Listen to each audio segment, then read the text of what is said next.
سالار اعلیٰ ابو عبیدہ رضی اللہ عنہ نے اپنے سالاروں کو بلایا۔ میرے عزیز ساتھیو، ابو عبیدہ رضی اللہ عنہ نے سالاروں سے کہا، تم پر اللہ کی رحمت ہو، شکر ادا کرو اللہ کی ذات باری کا جس نے ہمیں ہر میدان میں فتح عطا کی ہے۔ میں تمہیں احساس دلانا چاہتا ہوں کہ ہم اتنی دور نکل آئے ہیں جہاں سے ہماری وطن واپسی ناممکن ہو گئی ہے۔ اللہ نے ہمیں بڑے سخت امتحان میں ڈالا ہے۔ اگر ہم اس امتحان میں پورے اترے تو یہ ایک روایت بن جائے گی جو ہماری آنے والی نسلوں کے لیے مشعل راہ بنے گی۔ مت بھولنا کہ ہم نہ مال غنیمت کے لیے لڑتے ہیں، نہ ہمارا مقصد کشور کشائی ہے۔ اللہ اور اس کے رسول صلی اللہ علیہ وآلہ وسلم نے ہمیں بنی نوع انسان کو ظلمت اور غلامی سے نجات دلانے کا فرض سونپا ہے۔ اب دشمن نے ہمارے سامنے دیواریں کھڑی کر دی ہیں۔ رومی کم و بیش 1 لاکھ کا لشکر لے کر آئے ہیں۔ اس سے ان کے عزائم کا پتہ چلتا ہے۔ جہاں تک میں سمجھ سکتا ہوں اور یہی ہو سکتا ہے کہ رومی دمشق پر حملہ کریں گے۔ اگر دمشق ہمارے ہاتھ سے نکل گیا تو پھر کہیں قدم جمانا ہمارے لیے مشکل ہو جائے گا۔ دشمن نے بحرۂ روم سے انطاکیہ، بیروت اور 1-2 اور بندرگاہوں پر یورپ سے فوج لا کر اتاری ہے۔ ہمیں سب سے پہلے دمشق کے دفاع کو مضبوط بنانا ہے، لیکن ہم ایک ہی جگہ پر جمع نہیں ہو جائیں گے۔ ہماری تعداد اس وقت کتنی ہوگی؟ ایک سالار نے پوچھا۔ ابو عبیدہ رضی اللہ عنہ نے خالد رضی اللہ عنہ کی طرف دیکھا۔ ہماری تعداد پہلے سے کچھ زیادہ ہو سکتی ہے، خالد رضی اللہ عنہ نے کہا۔ پچھلی لڑائیوں میں جو مجاہدین زخمی ہوئے تھے وہ الحمدللہ صحت یاب ہو کر واپس آ چکے ہیں۔ میرے اندازے کے مطابق ہماری نفری 30,000 تک ہو جائے گی۔ ہمیں ایک سہولت اور حاصل ہو گئی ہے، وہ یہ کہ مجاہدین نے کافی آرام کر لیا ہے۔ ابو عبیدہ اور خالد رضی اللہ عنہم نے مل کر منصوبہ تیار کیا کہ رومیوں کے اس لشکر کا مقابلہ کس طرح کیا جائے گا۔ امیر المؤمنین عمر رضی اللہ عنہ نے محاذ پر لڑنے والے سالاروں پر یہ پابندی عائد کر دی تھی کہ کسی بڑی جنگ کا منصوبہ بنا کر ان سے منظور کرایا جائے۔ عمر رضی اللہ عنہ غیر معمولی فہم و فراست کے مالک تھے۔ بعض جگہوں کی پلاننگ وہ خود مدینہ میں بیٹھ کر کرتے اور محاذ کو بھیجتے تھے۔ ابو عبیدہ رضی اللہ عنہ نے اس پابندی کے مطابق ایک تیز رفتار قاصد مدینہ کو روانہ کر دیا۔ اسے جو پیغام دیا گیا اس میں نئی صورتحال لکھی گئی اور مجوزہ منصوبہ بھی تحریر تھا۔ وقت بہت تھوڑا تھا، دشمن بے تحاشا نفری لے کر آیا تھا، کچھ کہا نہیں جا سکتا تھا کہ کس لمحے وہ کیا کارروائی شروع کر دے، لیکن مسلمانوں نے پیغام رسانی کا نظام اتنا تیز اور محفوظ بنا رکھا تھا کہ تھوڑے سے وقت میں دور کے فاصلے پر پیغام پہنچ جاتا تھا۔ امیر المؤمنین نے صورتحال اور منصوبے کا جائزہ لیا، اس میں کچھ رد و بدل کیا اور منصوبے کی منظوری دے دی۔ یزید بن ابو سفیان رضی اللہ عنہ دمشق میں تھے، وہ سالار بھی تھے اور دمشق کے حاکم بھی۔ انہیں پیغام بھیجا گیا کہ دشمن کیا صورتحال پیدا کر رہا ہے اور وہ بدستور دمشق میں رہیں۔ انہیں یہ ہدایت بھی دی گئی کہ دمشق کے شمال مغرب میں جاسوسوں اور دیکھ بھال کرنے والے آدمیوں کے ذریعے نظر رکھیں، کیونکہ توقع یہی ہے کہ رومی ادھر سے حملہ کریں گے۔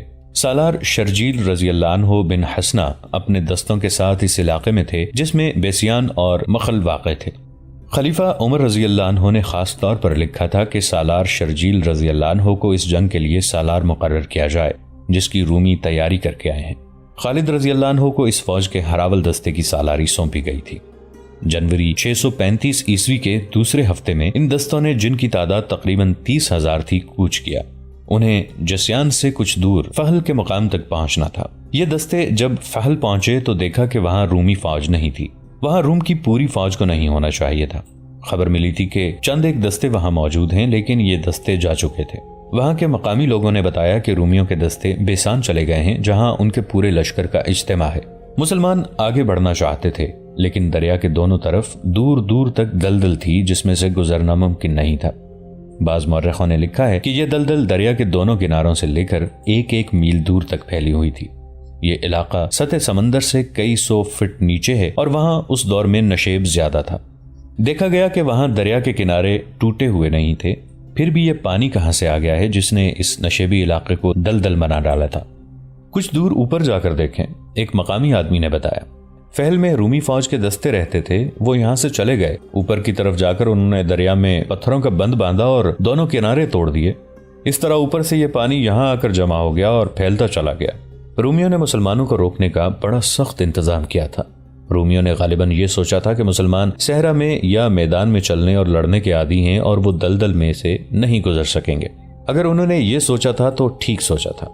دلدل مسلمانوں کے لیے بالکل نئی چیز تھی۔ ان کے لیے تو چٹانیں اور پہاڑیاں بھی نئی چیزیں تھیں، لیکن انہوں نے پہاڑی علاقوں میں بھی لڑائیاں لڑی تھیں اور دشمن کو شکست دی تھی۔ وہ دلدل میں سے بھی گزر جاتے، لیکن ان کے پاس اتنا وقت نہیں تھا۔ سالار شرجیل رضی اللہ عنہ نے دلدل سے کچھ دور ہٹ کر اپنے دستوں کو ایک ترتیب میں کر دیا۔ دائیں اور بائیں پہلو پر ابو عبیدہ اور عمرو بن عاص رضی اللہ عنہم تھے۔ سوار دستے کی کمان زرار رضی اللہ عنہ بن الازور کو دی گئی تھی۔ خالد رضی اللہ عنہ کو وہ دستے دیے گئے جنہیں بیسان کی طرف جانا تھا۔ خالد رضی اللہ عنہ ہراول میں تھے، کچھ آگے گئے تو دلدل نے ان کے پاؤں جکڑ لیے۔ خالد رضی اللہ عنہ اپنی عادت کے مطابق دلدل میں گزرنے کی کوشش کرنے لگے، لیکن دلدل زیادہ ہی زیادہ ہوتی گئی اور وہ مقام آ گیا جہاں دلدل میں سے پاؤں نکالنا بھی ناممکن ہو گیا۔ چنانچہ وہ دلدل میں سے نکلنے لگے، نکلنا بھی دشوار ہو گیا۔ بڑی کوشش کے بعد خالد رضی اللہ عنہ اپنے دستوں کے ساتھ دلدل سے نکلے اور واپس فہل آ گئے۔ رومی سالار سقلار تجربہ کار سالار تھا، وہ جنگ کے لیے بالکل تیار تھا۔ مورخ لکھتے ہیں کہ وہ اپنے اس دھوکے کو کامیاب سمجھتا تھا کہ مسلمان دلدل میں سے نہیں نکل سکیں گے۔ اسی دلدلی علاقے میں ایسی جگہ بھی تھی جہاں پانی کے نیچے زمین بہت سخت تھی اور وہاں کیچڑ نہیں تھا، وہاں سے آسانی سے گزرا جا سکتا تھا۔ اس قسم کے راستے کا علم صرف رومیوں کا تھا۔ سقلار نے اپنے لشکر کے کچھ دستے الگ کیے اور انہیں ایک جگہ اکٹھا کیا۔ عظمت روم کے پاسبانوں، اس نے اپنے لشکر سے کہا، آج تمہارا دشمن پھندے میں آ گیا ہے، مسلمان دلدل میں سے نہیں گزر سکے گے۔ انہوں نے دلدل سے پرے فہل کے مقام پر پڑاؤ ڈال دیا ہے۔ ہم اسی دلدل میں سے جس میں سے مسلمان نہیں گزر سکے انہیں گزر کر دکھائیں گے۔ وہ سمجھتے ہوں گے کہ ان کے آگے دلدل ہے جو انہیں ہم سے محفوظ رکھے گی۔ ہم رات کو حملہ کریں گے۔ اس وقت وہ اپنے پڑاؤ میں گہری نیند سوئے ہوئے ہوں گے۔ اے رومیوں، یہ رات کی لڑائی ہوگی جو آسان نہیں ہوتی، لیکن آج تمہیں اپنے ان ساتھیوں کے خون کا بدلہ لینا ہے جو اب تک مسلمانوں کے ہاتھوں مارے گئے ہیں۔ تمہیں اپنا شکار سویا ہوا ملے گا، کوئی ایک بھی زندہ نکل کر نہ جائے۔ ان کے گھوڑے، ان کے ہتھیار اور ان کے پاس ہمارا لوٹا ہوا جو مال ہے، یہ سب تمہارا ہے۔ اگر تم ان سب کو ختم کر دو گے تو سمجھو کہ تم نے اسلام کو ختم کر دیا، اور یہی ہمارا مقصد ہے۔ شہنشاہ ہرقل کا یہ وہم دور کر دو کہ ہم مسلمانوں کو شکست دے ہی نہیں سکتے۔ رومی سپاہی یہ سن کر کہ وہ اپنے دشمن کو بے خبری میں جا لیں گے، جوش سے پھٹنے لگے۔ ان میں کچھ ایسے بھی تھے جو پہلی لڑائیوں میں مسلمانوں کے ہاتھوں زخمی ہوئے تھے، کئی بھاگے بھی تھے۔ وہ دانت پیس رہے تھے، وہ انتقام کی آگ میں جل رہے تھے، اور وہ مسلمانوں کو اپنی تلواروں سے کٹتا اور برچھیوں سے چھلنی ہوتا دیکھ رہے تھے۔ 23 جنوری 635 عیسوی بمطابق 27 ذیقعد 13 ہجری کا سورج غروب ہو گیا تو رومیوں کے سالار اسقلار نے اپنی فوج کو تیاری کا حکم دیا۔ شام بڑی تیزی سے تاریک ہو گئی۔ سقلار نے پیش قدمی کا حکم دے دیا۔ اسے دلدل میں سے گزرنے کا راستہ معلوم تھا۔ اپنے دستوں کو اس نے اس راستے سے گزارا۔ جب تمام دستے گزر آئے تو سقلار نے انہیں اس ترتیب میں کر لیا جس ترتیب میں حملہ کرنا تھا۔ یہ حملہ نہیں، شب خون تھا، اور یہ یک طرفہ کارروائی تھی۔ اس ترتیب میں سقلار نے اپنے دستوں کو فہل کی طرف پیش قدمی کا حکم دیا۔ وہ خود سب سے آگے تھا۔ اس نے پیش قدمی کی رفتار تیز نہ رکھی تاکہ مسلمانوں کو ان کے آنے کی خبر ہو جائے۔ خبر ہو بھی جائے تو انہیں سنبھلنے کی مہلت نہ دی جائے۔ رومی اس جگہ پہنچ گئے جہاں مسلمانوں کا پڑاؤ تھا، لیکن وہاں کچھ بھی نہیں تھا۔ سقلار جاسوسوں کو کوسنے لگا جنہوں نے اسے بتایا تھا کہ پڑاؤ فلاں جگہ ہے۔ اسے اللہ اکبر کے نعرے کی گرج سنائی دی۔ اس کے ساتھ ہی مشعلیں جل اٹھیں۔ سقلار نے دیکھا کہ مسلمان نہ صرف بیدار ہیں بلکہ لڑنے کی ترتیب میں کھڑے ہیں۔ سالار شرجیل رضی اللہ عنہ محتاط سالار تھے۔ انہیں یہاں آ کر جب معلوم ہوا کہ یہ دلدل کہاں سے آ گئی ہے تو انہوں نے محسوس کر لیا تھا کہ رومیوں نے ان کا صرف راستہ ہی نہیں روکا بلکہ وہ کچھ اور بھی کریں گے۔ رومی یہی کر سکتے تھے کہ حملہ کر دیں۔ چنانچہ شرجیل رضی اللہ عنہ نے شام کے بعد اپنی فوج کو سونے کے بجائے لڑائی کے لیے تیار کر لیا تھا۔ اس کے علاوہ انہوں نے اپنے جاسوس دلدل کے ارد گرد پھیلا دیے تھے۔ رومی جب دلدل میں سے گزر رہے تھے، ایک جاسوس نے شرجیل رضی اللہ عنہ کو اطلاع دے دی کہ دشمن آ رہا ہے۔ شرجیل رضی اللہ عنہ نے اپنے دستوں کو ایک موزوں جگہ جو انہوں نے دن کو دیکھ لی تھی جنگی ترتیب میں کھڑا کر دیا۔ مدینہ والو، سقلار نے بلند آواز سے مسلمانوں کو للکارا، آگے آؤ، اپنا اور اپنی فوج کا انجام دیکھو، حملہ کرنے تم آئے ہو۔ شرجیل رضی اللہ عنہ نے للکار کا جواب للکار سے دیا، آگے تم آؤ، تم اس دلدل سے نکل آئے، اب ہماری دلدل سے نکل کر دیکھو۔ رومیوں، کل صبح کا سورج نہیں دیکھ سکو گے۔ للکار کا تبادلہ ہوتا رہا۔ آخر سقلار نے اپنے ایک دستے کو حملے کا حکم دے دیا۔ اس نے یہ چال چلی تھی کہ اس کا دستہ حملہ کر کے پیچھے ہٹائے گا تو مسلمان بھی اس کے ساتھ الجھے ہوئے آگے آ جائیں گے، لیکن شرجیل رضی اللہ عنہ نے پہلے ہی حکم دے رکھا تھا کہ دفاعی لڑائی لڑنی ہے۔ اس کے مطابق مسلمان جہاں تھے وہیں رہے۔ رومی موجوں کی صورت ان پر حملہ کرتے اور مسلمان حملہ روکتے تھے، اپنی ترتیب نہیں توڑتے تھے۔ سالار شرجیل رضی اللہ عنہ رات کے وقت کوئی چال چلنے کا خطرہ مول نہیں لینا چاہتے تھے۔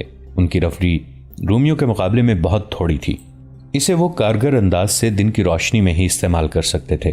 سقلار غالباً اس دھوکے میں آ گیا تھا کہ مسلمانوں میں لڑنے کی تاب نہیں رہی۔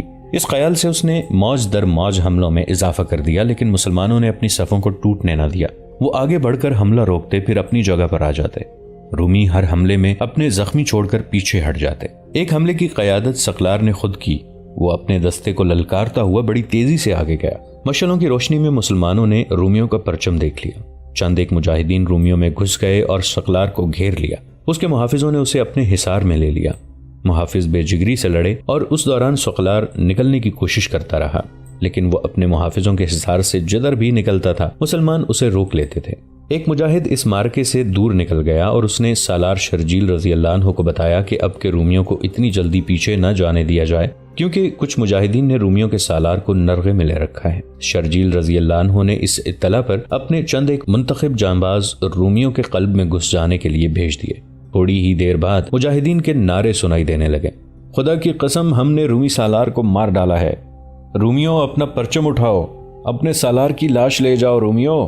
رومیوں نے دیکھا ان کا پرچم انہیں نظر نہیں آ رہا تھا اور انہیں اپنے سالار کی للکار بھی نہیں سنائی دے رہی تھی۔ ان میں بددلی پھیلنے لگی، لیکن کسی نائب سالار نے پرچم اٹھا لیا اور لڑائی جاری رکھی۔ سورج طلوع ہوا، لیکن میدان جنگ کے گرد و غبار میں اسے کوئی دیکھ ہی نہ سکا۔ مسلمان بھی شہید ہوئے تھے، لیکن رومیوں کی اموات زیادہ تھیں۔ میدان میں ان کی لاشیں بکھری ہوئی تھیں اور ان کے زخمی جو اٹھنے کے قابل نہیں تھے رینگ رینگ کر گھوڑوں تلے کچلے جانے سے بچنے کی کوشش کر رہے تھے۔ میدان رومیوں کے خون سے لال ہو گیا تھا۔ اسلام کے علم بردارو، سالار شرجیل رضی اللہ عنہ کی للکار اٹھی، تم نے رومیوں کو انہی کے خون میں نہلا دیا ہے۔ ہم نے ساری رات ان کے حملے روکے ہیں، اب ہماری باری ہے۔ اللہ اکبر کا نعرہ بلند ہوا۔ شرجیل رضی اللہ عنہ نے اپنے دائیں پہلو کے ایک دستے کو آگے بڑھایا۔ رومی حملہ روکنے کے لیے تیار تھے، لیکن رات وہ حملہ کرتے اور پیچھے ہٹتے رہے تھے۔ ان کے جسم تھکن سے چور ہو چکے تھے۔ شرجیل رضی اللہ عنہ نے اپنی فوج کی جسمانی طاقت کو ضائع نہیں ہونے دیا تھا، اسی لیے وہ دفاعی لڑائی لڑتے رہے تھے۔ شرجیل رضی اللہ عنہ کے دائیں پہلو کے ایک دستے نے باہر کی طرف ہو کر حملہ کیا۔ اس سے رومیوں کے اس طرف کا پہلو پھیلنے پر مجبور ہو گیا۔ شرجیل رضی اللہ عنہ نے فوراً ہی رومیوں کے دوسرے پہلو پر بھی ایسا ہی حملہ کرایا اور اس پہلو کو بھی قلب سے الگ کر دیا۔ رومیوں کے پہلو دور دور ہٹ گئے تو شرجیل رضی اللہ عنہ نے قلب کے دستوں کو اپنی قیادت میں بڑے شدید حملے کے لیے آگے بڑھایا۔ رومی رات کے تھکے ہوئے تھے اور ان کا سالار بھی مارا گیا تھا۔ صاف نظر آ رہا تھا کہ ان میں لڑنے کا جذبہ ماند پڑ چکا ہے۔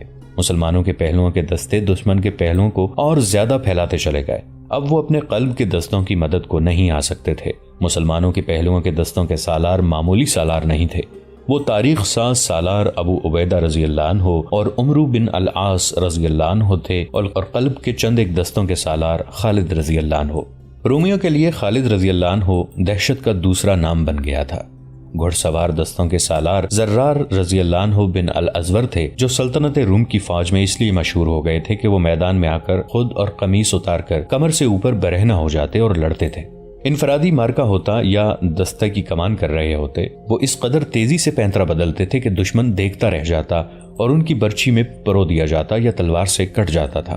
مسلمانوں کی نفری بہت کم تھی۔ اس کمی کو ان سالاروں نے ذاتی شجاعت، جارحانہ قیادت اور عسکری فہم و فراست سے پورا کیا، اور سورج غروب ہونے میں کچھ دیر باقی تھی جب رومی نفری کی افراد کے باوجود منہ موڑنے لگے۔ رومیوں میں یہ خوبی تھی کہ وہ تتر بتر ہو کر بھاگا نہیں کرتے تھے۔ ان کی پسپائی منظم ہوتی تھی، لیکن فحل کے مارکے سے وہ بری طرح بھاگے تھے۔ ان کی مرکزی قیادت ختم ہو چکی تھی اور ان کا جانی نقصان اتنا ہوا تھا کہ نہ صرف یہ کہ ان کی نفری کم ہو گئی تھی، بلکہ اتنا زیادہ خون دیکھ کر ان پر خوف طاری ہو گیا تھا۔ ان کی ایسی بے ترتیب پسپائی کی وجہ اور بھی تھی۔ ان کا سالار سقلار انہیں دلدل میں سے نکال لایا تھا۔ اسے معلوم تھا کہ کہاں سے زمین سخت ہے جہاں پاؤں کیچڑ میں نہیں دھسیں گے، مگر اب ان کے ساتھ وہ سالار نہیں تھا۔ اس کی لاش میدان جنگ میں پڑی تھی۔ سپاہیوں نے اس لیے بھاگنا شروع کر دیا تھا کہ وہ جلدی جلدی دلدل میں وہ راستہ دیکھ کر نکل جائیں۔ سالار شرجیل رضی اللہ عنہ نے دشمن کو یوں بھاگتے دیکھا تو انہیں دلدل کا خیال آیا۔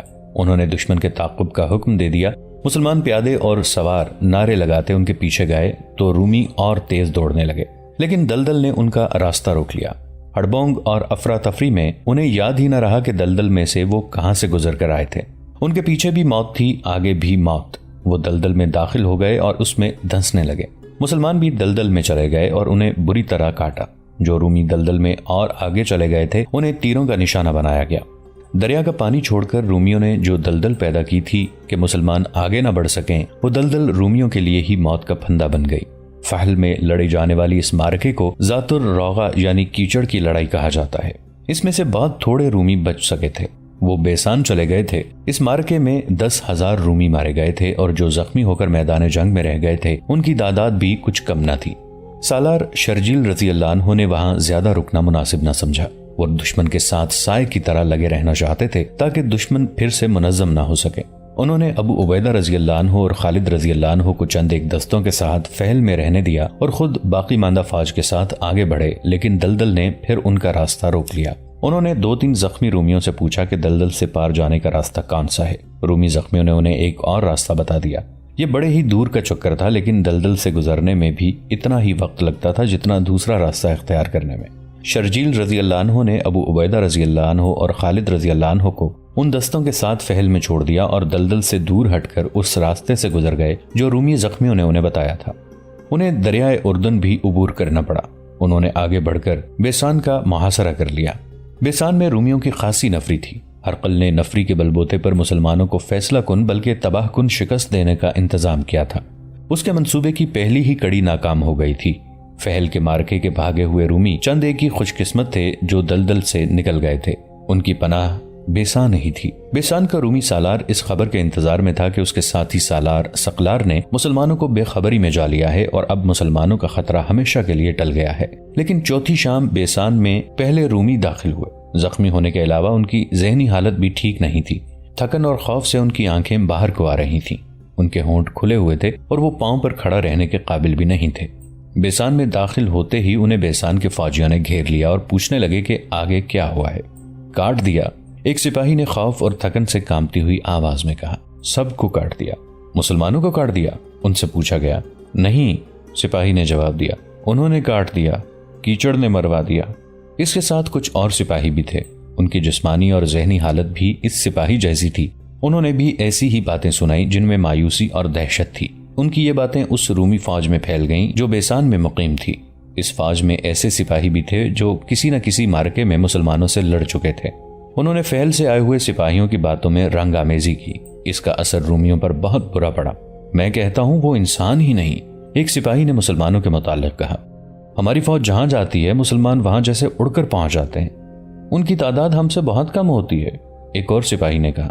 لیکن لڑائی شروع ہوتی ہے تو ان کی تعداد ہم سے زیادہ نظر آنے لگتی ہے۔ دہشت کے مارے ہوئے ان زخمی سپاہیوں کی باتیں جو ہوا کی طرح بیسان کے کونوں قدروں تک پہنچ گئی تھیں، جلدی سچ ثابت ہو گئیں۔ ایک شور اٹھا، مسلمان آ گئے ہیں، مسلمانوں نے شہر کا محاصرہ کر لیا ہے، اور اس کے ساتھ ہی بیسان کے اندر ہڑبونگ مچ گئی۔ ان لوگوں میں سے کوئی بھی قلعے سے باہر نہیں جا سکتا تھا۔ دروازے بند ہو چکے تھے، وہ اب اندر ہی چھپے رہنے کی کوشش کر رہے تھے۔ درہم و دینار اور سونا وغیرہ گھروں کے فرشوں میں دبانے لگے۔ رومی فوج قلعے کی دیواروں اور برجوں میں جا کھڑی ہوئی۔ رومیوں، سالار شرجیل رضی اللہ عنہ نے للکار کر کہا، خون خرابے کے بغیر قلعہ ہمارے حوالے کر دو۔ اس کے جواب میں اوپر سے تیروں کی بچھاڑیں آئیں، لیکن مسلمان ان کی زد سے دور تھے۔ رومیوں، سالار شرجیل رضی اللہ عنہ نے ایک بار پھر اعلان کیا، ہتھیار ڈال دو، جزیہ قبول کر لو، نہیں کرو گے تو بیسان کی اینٹ سے اینٹ بجا دیں گے۔ تم سب مردہ ہوگے یا ہمارے قیدی، ہم کسی کو بخشیں گے نہیں۔ رومی فوج میں تو مسلمانوں کی دہشت اپنا کام کر رہی تھی، لیکن اس فوج کے سالار اور دیگر عہدیدار جنگجو تھے، اپنی عسکری روایات سے اتنی آسانی سے دستبردار ہونے والے نہیں تھے۔ انہوں نے نہ ہتھیار ڈالنے پر آمادگی ظاہر کی، نہ جزیے کی ادائیگی قبول کی۔ مسلمان ایک رات اور ایک دن مسلسل لڑتے رہے، پھر انہوں نے بھاگتے رومیوں کا تعاقب کیا، پھر بیسان تک آئے تھے۔ انہیں آرام کی ضرورت تھی۔ شرجیل رضی اللہ عنہ نے انہیں آرام دینے کے لیے فوری طور پر قلعے پر دھاوا نہ بولا، البتہ خود قلعے کے ارد گرد گھوڑے پر گھوم پھر کر دیکھتے رہے کہ دیوار کہیں سے کمزور ہے یا نہیں، یا کہیں سے سرنگ لگائی جا سکتی ہے۔ 7-8 روز گزر گئے۔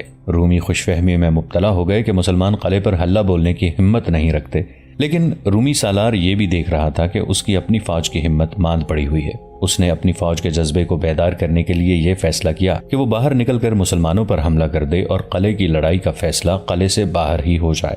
اگلے ہی روز قلعے کے تمام دروازے کھل گئے اور ہر دروازے سے رومی فوج رکے ہوئے سیلاب کی طرح نکلی۔ اس میں زیادہ تر سوار دستے تھے۔ انہوں نے طوفان کی مانند مسلمانوں پر حلہ بول دیا۔ دوستو، آج کے لیے اتنا ہی۔ اسی کہانی کی اگلی قسط کے ساتھ بہت جلد حاضر ہوں گے۔ نیچے کامنٹ سیکشن میں اپنی رائے کا اظہار ضرور کیجیے گا۔ ہمارے اس چینل کو سبسکرائب کر کے نیچے موجود بیل آئیکن کو بھی ضرور کلک کیجیے گا۔